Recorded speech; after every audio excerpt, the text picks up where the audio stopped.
นังเจตนังมุขะปฏิ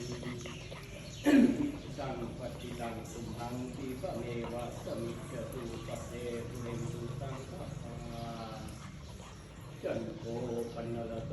ยะถามณิโชติลโตยะถาโย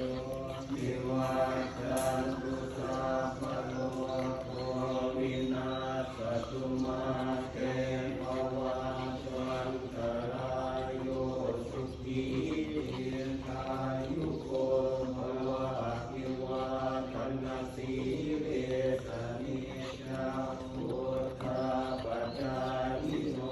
จัตตารโลธัมมาวันทันติอายุวันโนสุขัง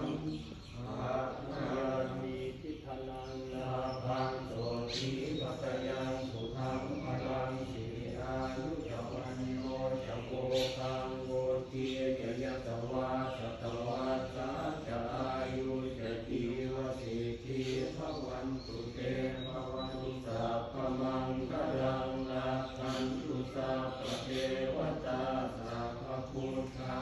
นุภาเวนัสสทาโสติภวันตุเตภวันตุสัพพมังคลังลาภันตุสัพพเทวตาสัพพธัมมานุภาเวนัสสทธาโสติภวันตุเตภวันตุสัพพมังคลังลาภันตุสัพพเทวตาสัพพสังฆา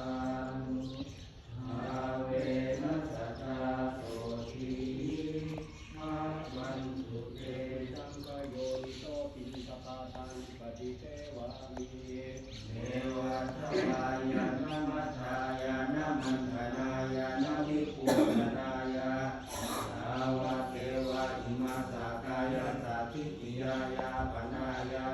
วินิสุปารติยาคัมมัจจานิยานุสาหายาอิติสุรานันจเวทนังปฏินังคามินาวันจเวทนังนอุปเทสามิ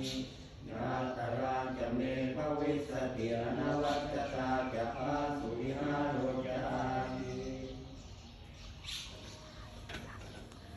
อย่าเลิกผลกินผลทานข้าพเจ้ามาทำบุญทำทานน้ำมันวันนี้ขอให้พบแต่ความดีไม่มีความทุกข์นิพพานะปัจจโยโหโหตุฝากกดติดตามกดไลค์กดแชร์ด้วยนะคะทางช่องYouTube อุดมชาแนลค่ะทางช่อง TikTok วรวิทย์